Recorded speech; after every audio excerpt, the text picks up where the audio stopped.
Okay, today is Friday, November the 30th, 2012. The time is 1:30 a.m. I'm Detective James Hutcheon, Hutcheon, badge number 6103. With me is Detective Johnston, Johnston, badge 5058. And also sitting with us is Dellen Millard. That's correct. Dellen, can you spell your first name, please? Dellen. And your last name? Millard, Millard. Okay, and you also have a middle name, right? Evan. And spell that, please. Evan. Oh, okay, great. Okay, I would ask that each of you acknowledge that you understand this statement as being video and audio taped and that you consent to such a tape being made. Is that understood? Understood. Yep. I understood and I consent. Dylan, there's a camera up here. Yes. Okay, and there's a microphone above your head. Yes. Okay, we're at 22 Division, which is 3699 Bloor Street West, Toronto. This statement will be taken under oath, solemn affirmation, solemn declaration, and will be videotaped. You must understand that it is a criminal offense under Section 139 and 140 of the Criminal Code to obstruct justice or to commit public mischief by making a false statement to police during an investigation. You must further understand that you may be a witness at a trial concerning the events you describe in the statement, and if at that time you recant your statement or claim it to be false, it can and will be used at that trial, and you may be liable to prosecution under Section 137 of the Criminal Code for fabricating evidence. Finally, you must understand that you are not obligated to give this statement, and if any person has by words or acts attempted to persuade you to provide it, you are to disregard those words or acts and only give the statement if you freely choose to do so. Do you understand your right to choose whether or not to make a statement? Yes, I understand that. Do you understand the criminal consequences of making a false statement?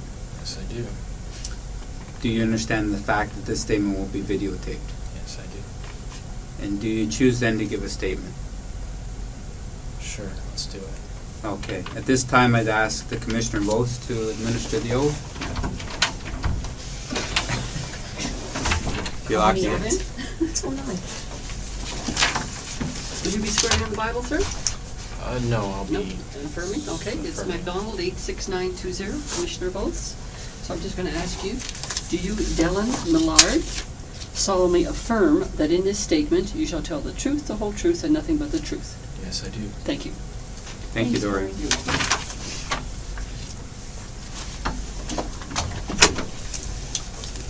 Okay, Dellen. We're here with respect to an incident that actually happened yesterday, Thursday, November 29th, 2012, at, I believe, your home at 5 Maple Gate Yes. in Etobicoke. And what I'd like you to do is just start from the beginning as to what happened and that brought the police into this incident. From the beginning? Well, I don't know what happened yesterday, but today I got back to the house sometime between 6 and 6:30. okay, just today we're after It's midnight now now, Friday. so it's Friday, so Okay. that's why I say yesterday as far as Thursday. All right, Okay. yes, I see. And so Thursday, sometime between 6 and 6:30, I got back to the house. I had been working at our family business in Waterloo.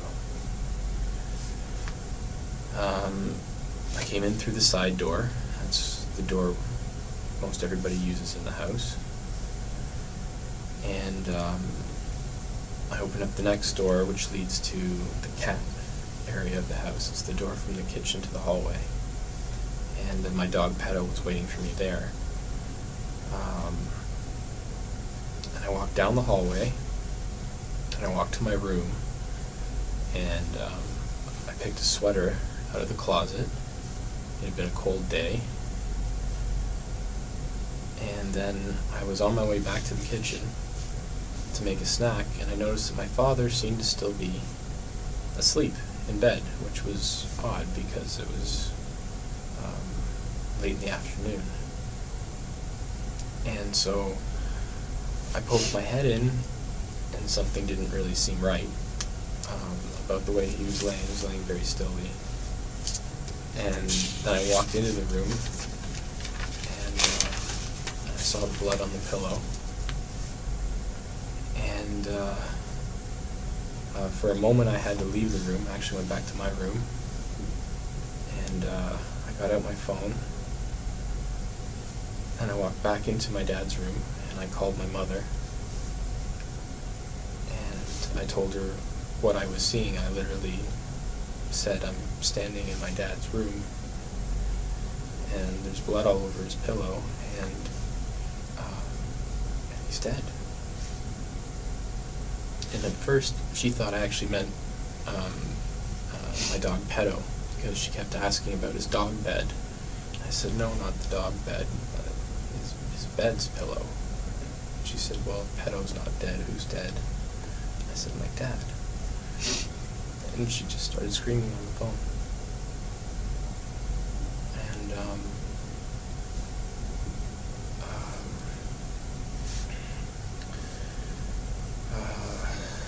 what happened?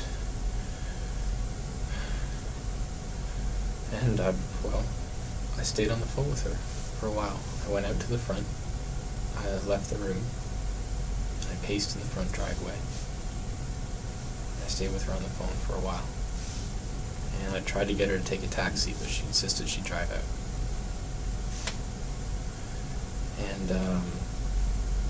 so she drove over, and I texted a friend of mine, Andrew Michalski, and I told him that something terrible had happened, and would he please come over? I didn't want to be alone. And he did. And we waited in the driveway together until my mother got there.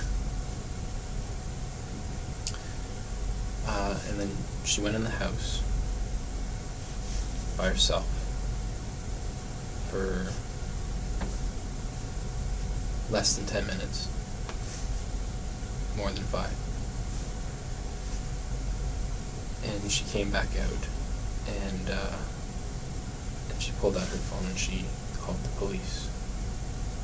Or, well, she dialed 911. And fire truck came first, and then ambulance, and then squad cars.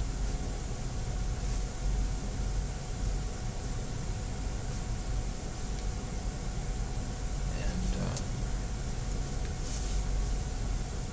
I talked to some of the officers. They asked me when was the last time I spoke with my father,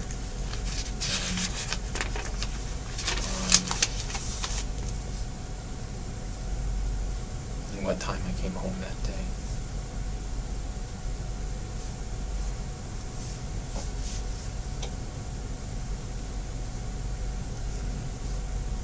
That's what happened yesterday.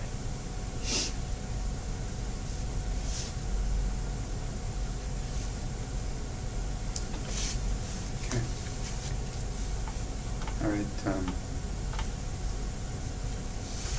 So you were in Waterloo working? Where were you in Waterloo? Waterloo Kitchener International Airport. We've built a hangar there, a large one, and there was all kinds of mechanics there. I moved a bunch of trailers around. We had to tidy up the floor to make it look more presentable.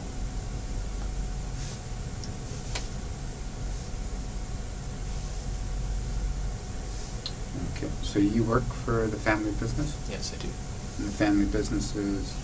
It's Millardair, Incorporated, and it's right now being trying to be reimagined into an MRO, which is a maintenance and repair organization. And it's essentially a garage to bring airplanes, get them fixed.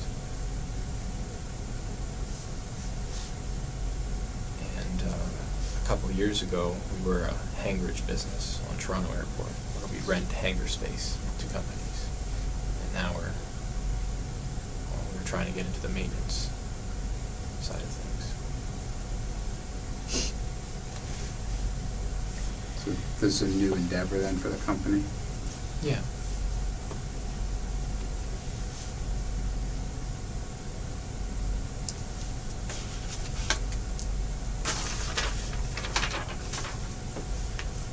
Okay. And how's that going as far as the new hangar and everything in Kitchener? It's going. It's stressful. It's been about a year and a half of very hard work for everyone involved, and we haven't got a contract yet. So, from an accountant's standpoint, it's not going well.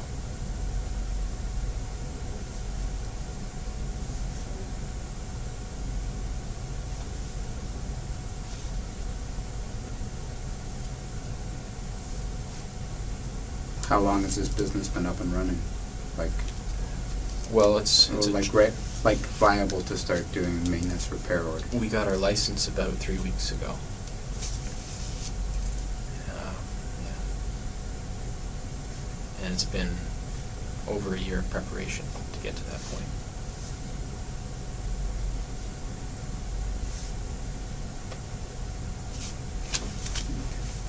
What's your position in the company?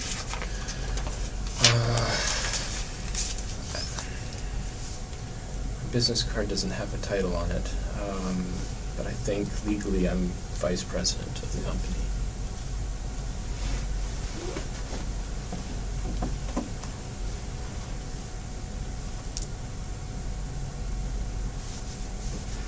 Okay. And when did you go to Kitchener? Got there after 11:30, but probably before 12:30, somewhere in there. Right around lunchtime.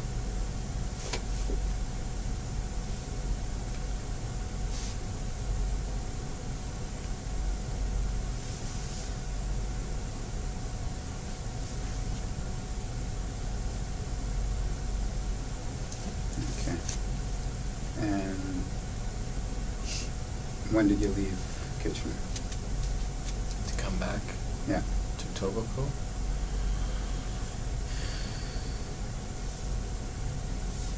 I don't know, I'm just backwards engineering the hours. If I got home around 6 to 6:30, I would have left Kitchener probably about 4:30, because I stopped in Oakville. I have a friend that comes with me to work, and I was dropping him off at home.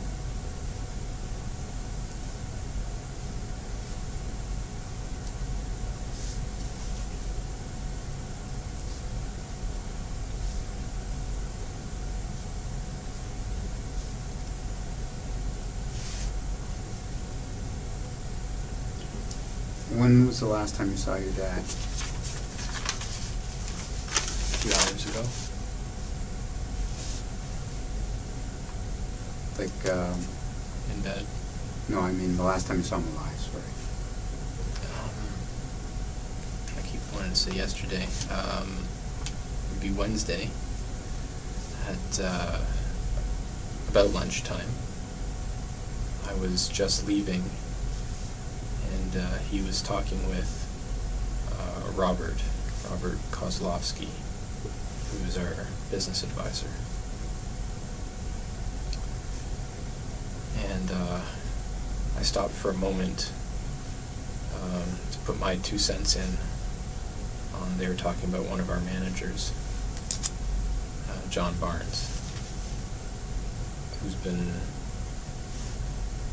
difficult to deal with lately. And I was basically saying, let's just find somebody that's easier to deal with, because he's holding us back. And my father said, what did he say to that? he said, yeah, maybe later. And I headed out. I went to Oakville from there. Lisa, the bookkeeper, was still there when I left. And I think Robert and I left at the same time.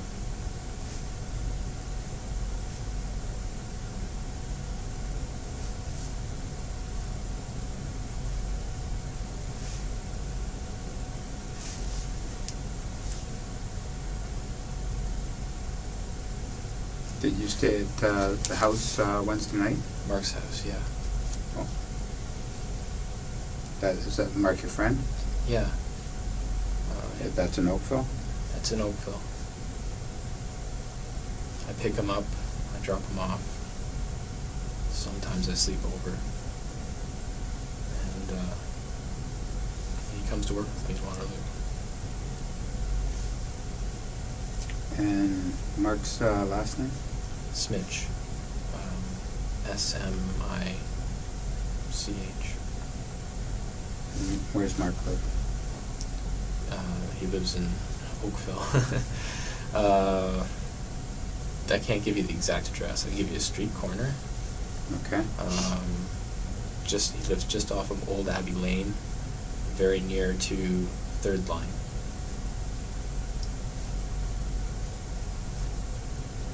But his actual street isn't Old Abbey. It's another small side street, but I don't know the name of it.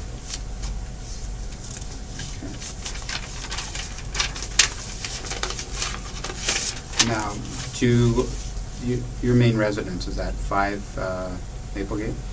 Officially, it's 307 Riverside. I have an apartment in that building, but I've torn it all apart for renovations. So for the last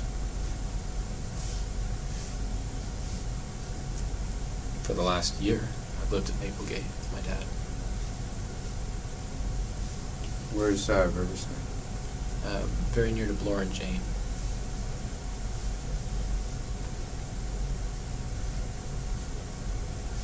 So, your mom mentioned a 6-plex, is that? That's it. That's a 6-plex? Yeah.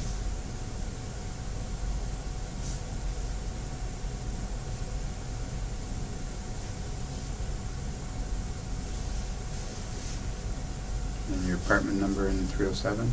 Number 2.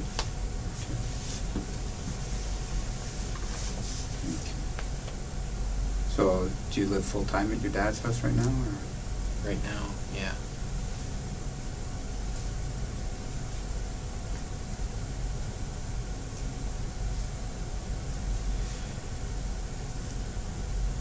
So is Riverside, is it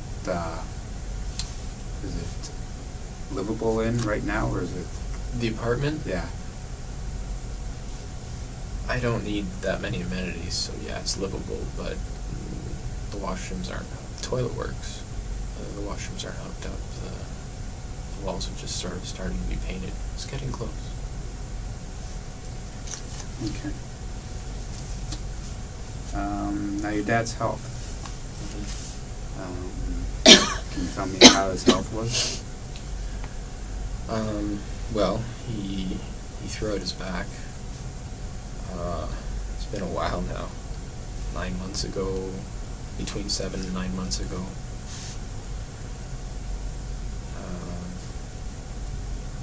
And that really, really restricted his mobility. He was bedridden for 2 or 3 months. And then recently he's been able to drive himself out to Waterloo. And he has an electric scooter there. He goes around the hangar-on.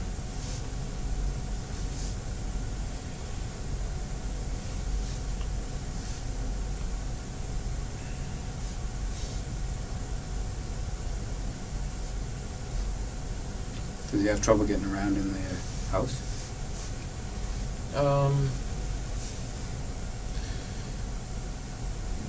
Trouble as though he can't do it smoothly, or couldn't do it smoothly.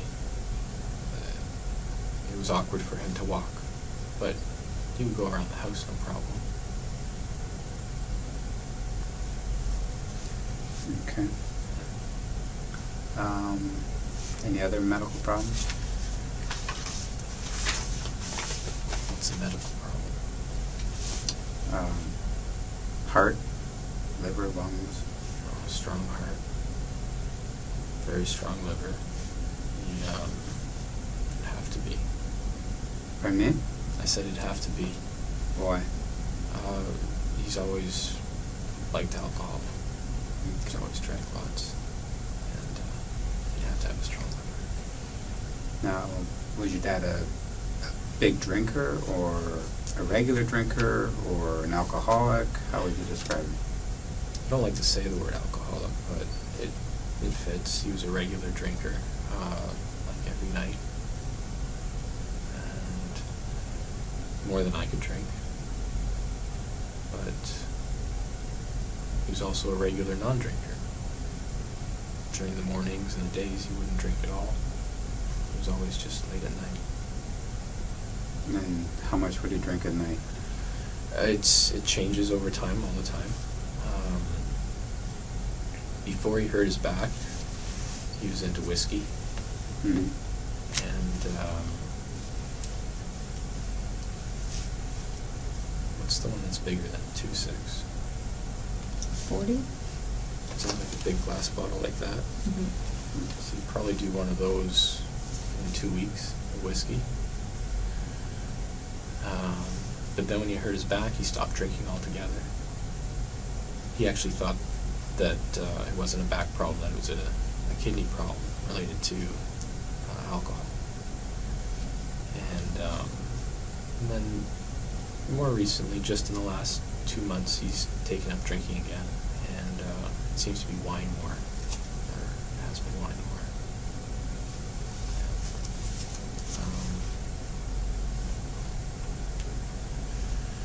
Maybe 8 to 10 of those small wine bottles a night.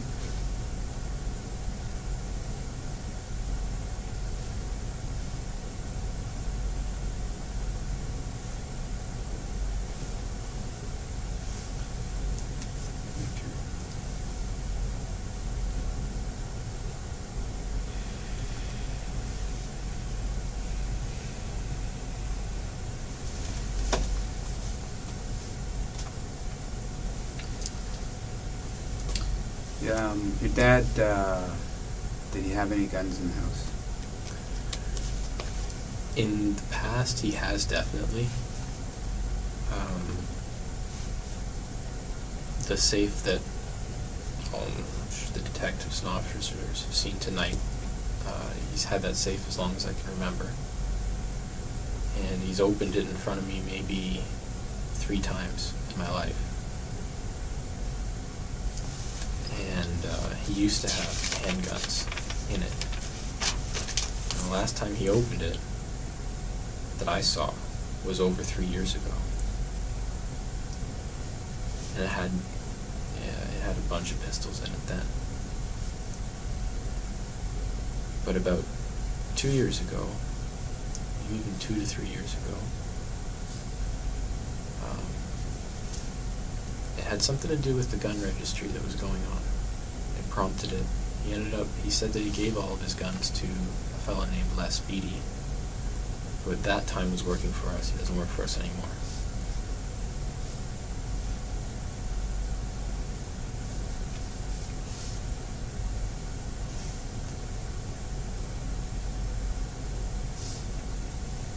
So he gave them to Les Beatty?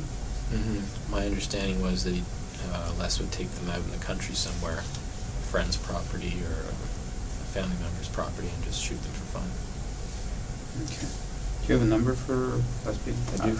Oh, no, wait. I don't have it on my phone. I never call him, but I did give it to an officer tonight, because we have it's not a Rolodex, but it's our own little phone book in the house. Okay. So your understanding was your dad didn't have any guns left? No, I didn't think so.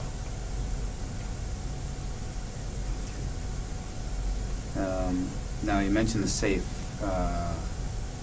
Do you know if there was a combination somewhere for the safe, or? His lawyer will have the combination. lawyer would have the combination. I would imagine so. I don't see how he'd ever expect me to open it after his death.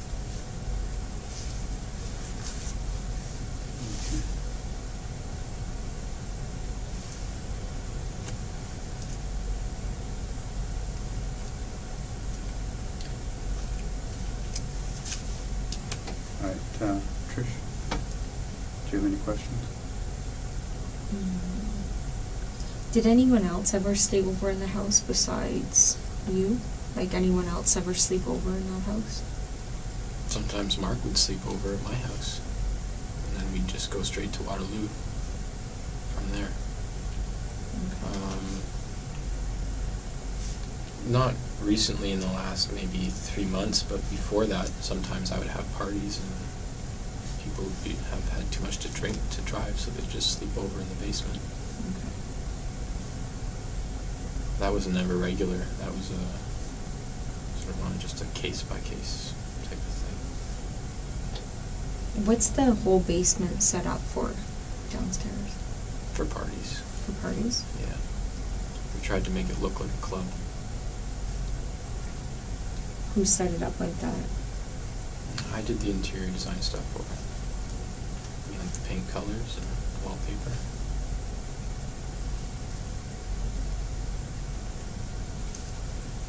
And how often would you have parties?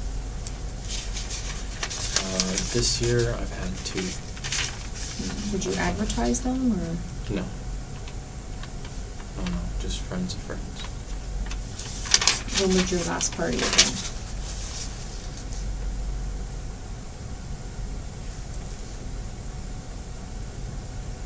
Somewhere in the middle of the summer. I don't know what month. When my cousins were over, and they only come in July. It's probably in July.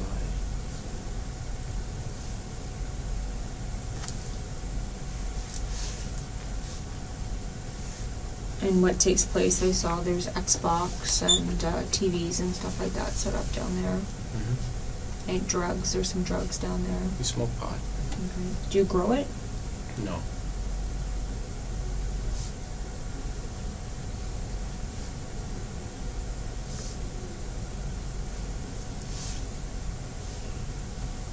And the whole hallway with the bedrooms and stuff and the rooms set up there, what's all that for?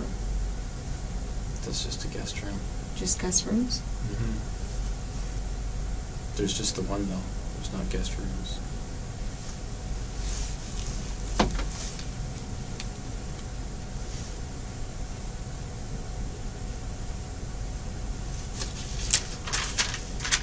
Have the police ever attended there for any of these parties? I think a couple of years back, we had one get out of control, and we had to call the police to get people off the property. How many people usually come? Usually it's 20 or less. That night it was more like 300 or something. It was, somebody posted on Facebook and it just went nuts.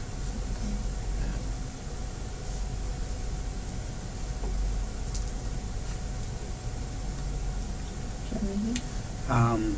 Doors in the house, are they usually always locked? Yeah. Different doors have different habits. The front door is always dead-bolted from the inside. The side door is a combination that locks as soon as you close it. My dad's usually pretty good about going around the house at night to make sure we have wooden stoppers in the sliding doors that lead to the back. Okay. Your dad's sliding door wasn't locked, and there was no wooden stopper in there, and the screen wasn't locked, is that? That's not unusual recently. He's been smoking a lot in the house recently. Smoking in the house, or? Yeah, he didn't used to do that a few years ago, but now he does, and now he did, and he just opened the door.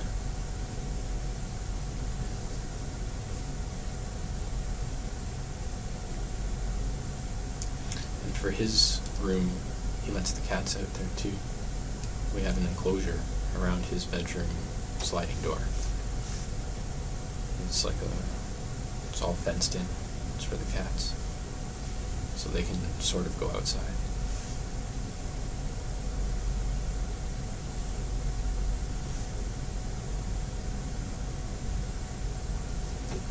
Okay, was your dad depressed at all? He had depression in him.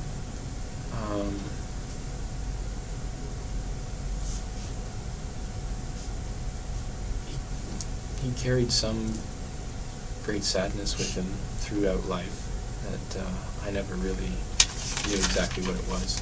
He never really wanted to share it with me.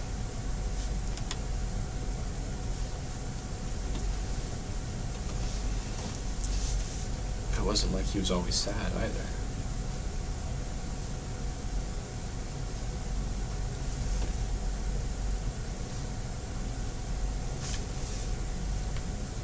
Did he get treatment for depression? No.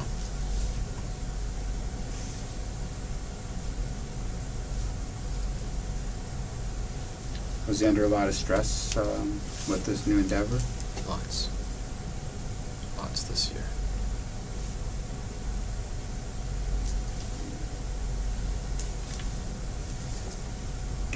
Was there a chance the business was going to fail? And Yeah, that chance is more than a chance. is it still a chance, or? Oh yeah. Okay, and how soluble is your dad if the business fails? I'm not sure I understand the question. Well,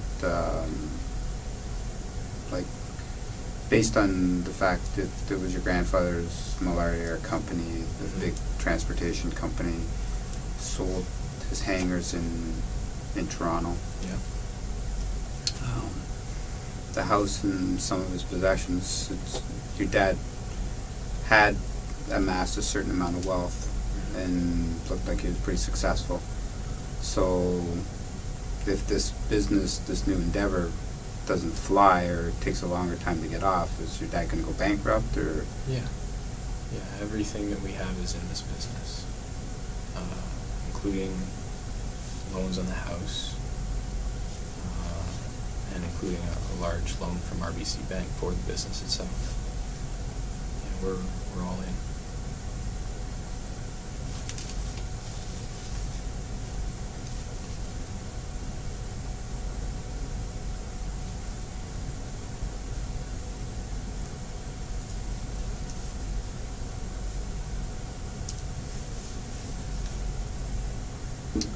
So how long did your dad think that it should, like, the year and a half that it took to get to this point to get the license, was that longer than it should have been? We originally projected 9 months, and it became a year. And we thought that as soon as we had the license, contracts would be coming in steadily and easily, and we haven't got a contract yet. It hasn't been that long. It's been about, like I said, 3 weeks. But yeah, we thought we'd be doing better. Okay, but 3 weeks, once you get the license, to wait 3 weeks for the business to start, that's not a long time. No, it's not at all. It's also, we've spent a lot more than we thought we were going to spend too. Okay. Is there much competition in the MRO business, or? Yeah, it's a small number of players, but the competition is fierce between them.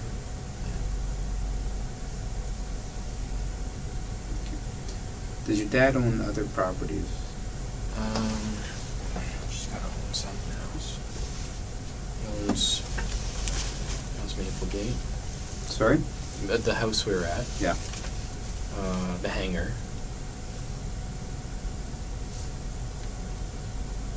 I own Riverside, which is the sixplex. Mm-hmm. No, I don't think he owns any other properties right now. A vacation property or anything like that? Cottage? No, yeah, he got property when his father died. He got his house and a vacation home out in Picton, and they were both sold.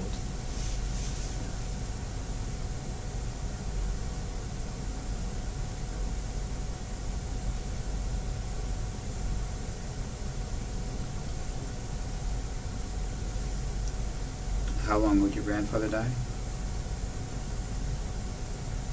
I honestly don't know. 6 years, I'm guessing.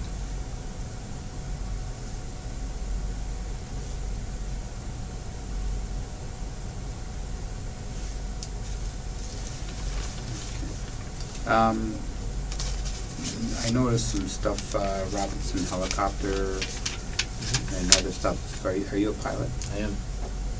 Your dad was a pilot, right? Yes, he was. What pilot license? Are you a helicopter pilot? Yeah, I'm a helicopter pilot, and I have that at the private license level, which is, do you know the different levels? No. There's one that's just, I forget the name of it, it's just for you and your friends. Then there's the private one, which would be for you and multiple friends, like up to 8 people, I think. And then there's the commercial level where you're working for a company and, I don't know, maybe you're flying tours somewhere, flying executives to an oil rig. That's the commercial one. So you're good up to 8 people then? I'm good up to 8 people, yeah. Okay. And are you fly planes as well? I'm not licensed for it anymore because I let that run out, but I know how.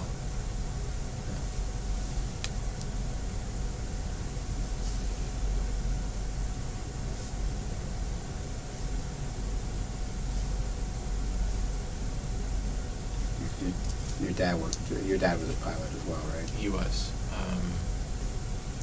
Out of anybody I've seen, he had the most number of ratings on his license for different aircraft that he could fly.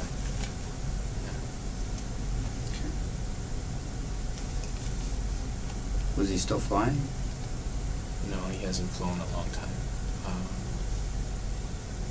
I think his last check ride was while his father was still alive, maybe 5 or 6 years ago.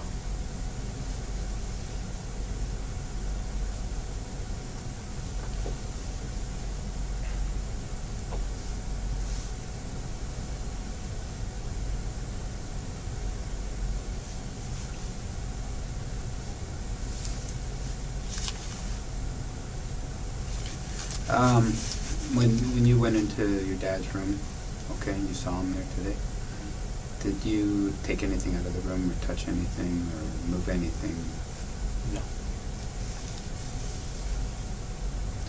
Did you see a note or anything in the room? No. Anywhere in the house? I wasn't looking for one, but no, I didn't see a note.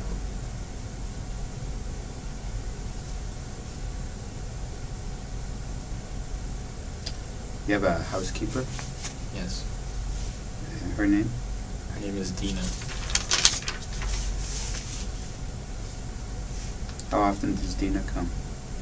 Usually twice a day. What time of the day would she come? She would come late morning, say between 9 and 10 would be the first time she'd come. And then she'd probably come again around 5 p.m. to 6 p.m.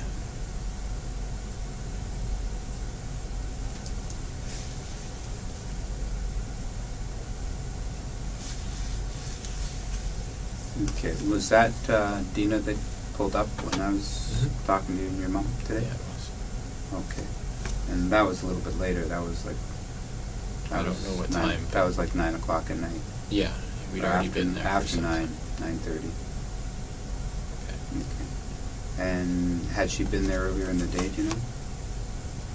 I noticed that his dinner was served on his desk, so she was probably there around 5.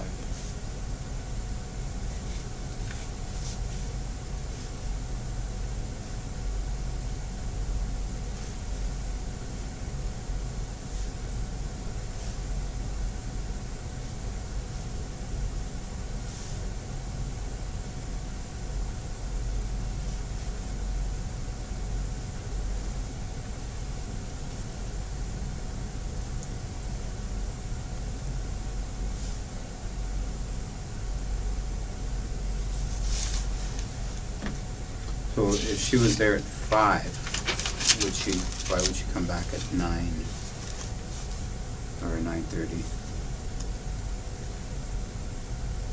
I don't know. Maybe just to clean up the dishes, but it's neither unusual or usual. It wouldn't surprise me that she'd come at 9 at the same time. She doesn't have a regular thing to do at that time, though. She's always come in and out of the house freely whenever she wants.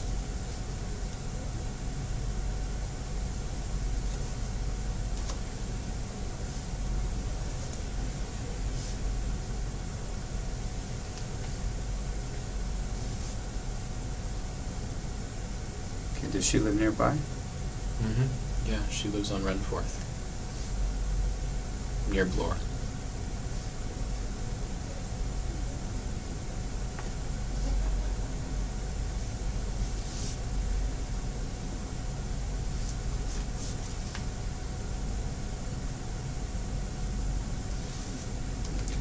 I noticed a large keyboard in the front hallway where the front door is bolted. A musical keyboard? No, Oh, a board of keys. yes. Are like, Those are all vehicles at the Waterloo Airport. they're all at the airport? Yep. Yeah, like, Except maybe my dad's van key, it might be on there. okay, so those vehicles weren't missing from the home then? No. Okay. So there's like, it looked like, sports vehicles, There's a mix. There's about, we have about 15 vehicles. We got some little cars, a couple Jeeps, a couple trucks, a couple vans.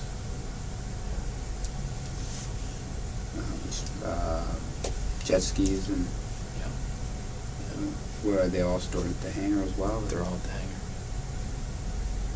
Yeah, that's one of the items. I had to clean off the floor. It didn't look airport enough. Okay. All right, anything else?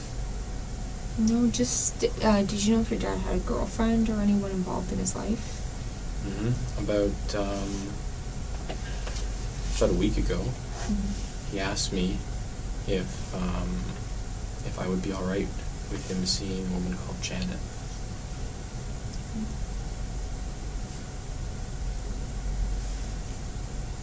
Have you ever met her? No, I've never met her. I was told that she was a cousin-in-law that he's known his whole life.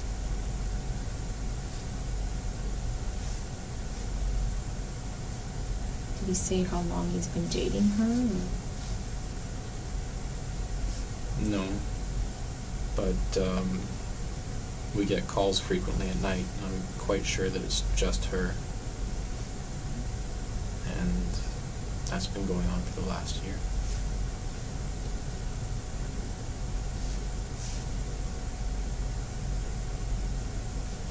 Do you know where she lives? No.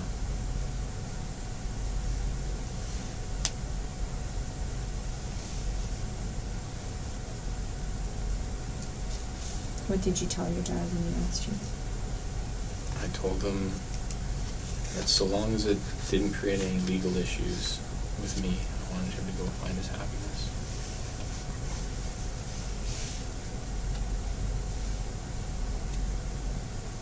And was it ever mentioned again since he asked you?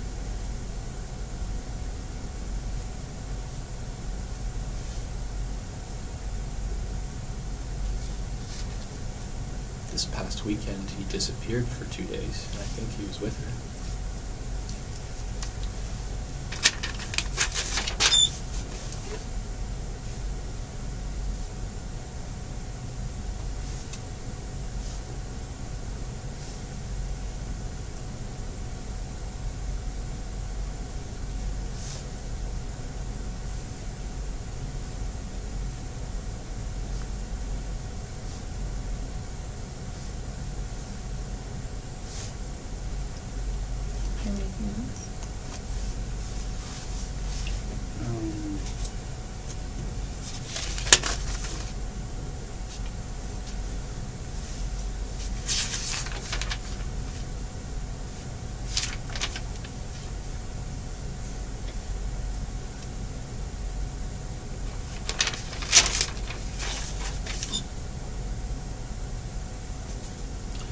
if your dad has a will?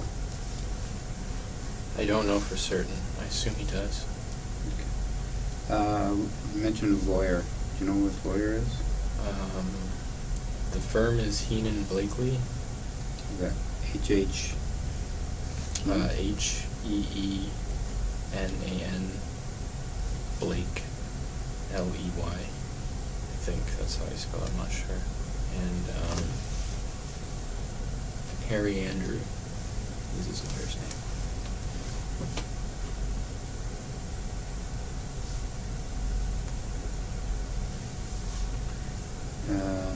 Do you know where their office is, or?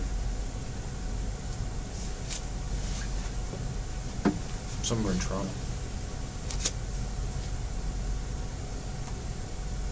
Do you know who the executor of your dad's estate is? Does that mean who distributes his estate when he dies? Who would be in charge of, yeah, would it be the lawyer or specific? It'll probably be, I would assume it'll be his lawyer and,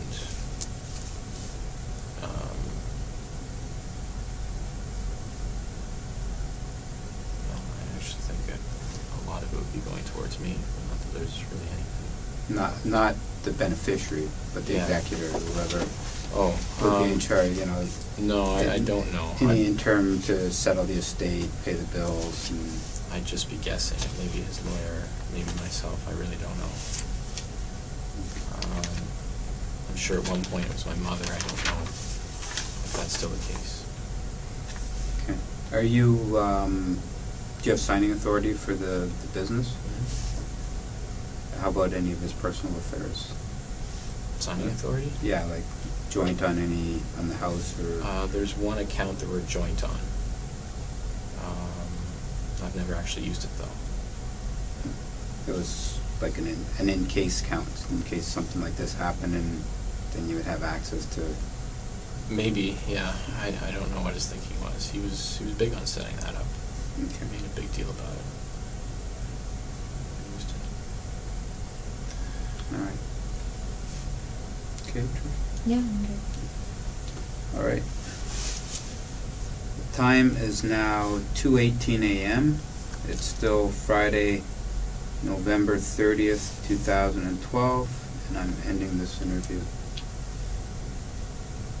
Actually, before I end it, is there anything that you want to tell us that we might have forgotten to ask you, or anything that you remembered that you think that we should know, or?